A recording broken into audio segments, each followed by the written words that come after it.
Hello, welcome back to another episode of No More FOMO, no more fear of missing out. One of the thing that I hear often, and I'm sure many people have heard about it too, is that a lot of people that had the fear of missing out, they fear not buying something now because it will be more expensive later, especially in this environment. Okay, we are living in the environment of hot book, hot spec movies, TV appearances, first appearances. Things blow up quickly. Books can double overnight, triple overnight, right? So it happens, and that is one of the root that cause many people to have that FOMO feeling, because I gotta buy it now before it get too expensive. I have read this kind of comment many times where someone said, you gotta buy it now because when the movie come out, it's gonna be even more expensive. I'm sure you have read comment like that, and you know that comment is absolutely false, right? Or wrong. Because often after the movie, what happened? Usually the book go down. The question is, it's not whether it will go down. The question is how much it will go down, right? So for years on YouTube, I read commentary on people that make comments. You're right, you gotta buy that book because it's just gonna be more expensive. I heard this from my first year on YouTube. My first year on YouTube, I remember watching videos of many YouTubers that are no longer here. They would make videos talk about, you gotta buy this book now because the way the movies are, it's just gonna get more and more and more expensive later. And the majority of those YouTubers are gone because whatever reason. I'm not saying they're gone from YouTube because they get burned thinking that buying something, chasing it up, and hold on to it. I have no idea why they gone. For whatever reason, it didn't matter. Okay, it doesn't matter today. What we do know today, after ample of examples, is that the book go down. So whenever I hear people discuss about, God, I want that book. I need to have that book. If I don't buy it now, it's gonna be more expensive later. A lot of these people will admit that they know the book will get cheaper after the movie. The only thing that they also are inflicted with is what? Time. From the time that a book blow up, it might be 2 or 3 years, right? Because usually when they announce a character or a movie is gonna be made, it usually at least 2 years before the movie hit the big screen. Sometimes even 3, but at least 2, because you got casting, a lot of stuff. It's hard to get a movie from announcement into the theater in 2 years, right? We can all agree that. That's why Marvel have a 5-year plan. Heck, they announced Moon Knight a few months ago. Blade, guess what?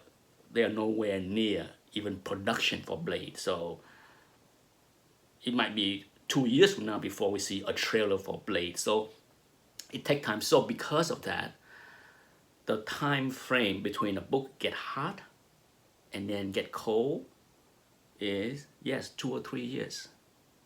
And some people is annoyed by that. I understand, yes, it's annoying that you miss out on something and then you have to wait 2 or even 3 years to be able to buy at a reasonable price again. Now, here is my comment about that situation. First, for most people, excluding me, for most people, there are hundreds of books that you are chasing after, right? Hundreds. I might be in the minority that I have most of what I wanted and I don't really care to buy anymore to add to my personal collection. I still do, but it's not that important to me. But for many people, they may be after hundreds of books. So you miss out on one. You move on and look for something else. Two, you are in this hobby for another decades, if not 2 or 3, right? I'm assuming a lot of the collectors today are in their 30s. Do you plan to quit the hobby quickly in 2 years? So whether you have to wait 2 or 3 years from now to buy something, if your horizon is, sure, I am 53 and I talk about basically stop collecting by the time I'm 60, I am perhaps in the minority. There's plenty of people in this hobby older than me that have no intention to quit. So there's no worry that you have to wait 2 or 3 years to buy something. There are other books to chase after, right? One of the biggest trait of successful traders, stock traders out there, is they don't look back at missed opportunities. Okay, coulda, shoulda, woulda, all of those doesn't work well in stock trading. And I think that part of my psyche worked well in stock trading, and it works well in collecting, because if I miss something, I miss something. Sure, I might go, man, I might make a video, so I say, penny wise, dollar foolish. But even when I make a video like that, by the time I load the video, the regrets is gone. Okay, it's gone. It's not, it's a missed opportunity, but I don't dwell on it. And I think,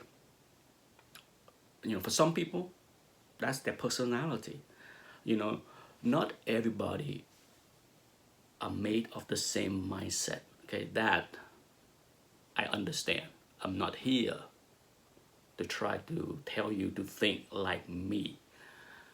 Okay, once again, this series of video is not about me telling you or diagnose your source of FOMO or how you can get rid of it. I'm no psychologist. I can't do that.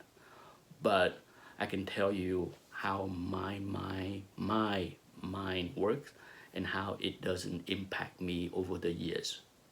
I don't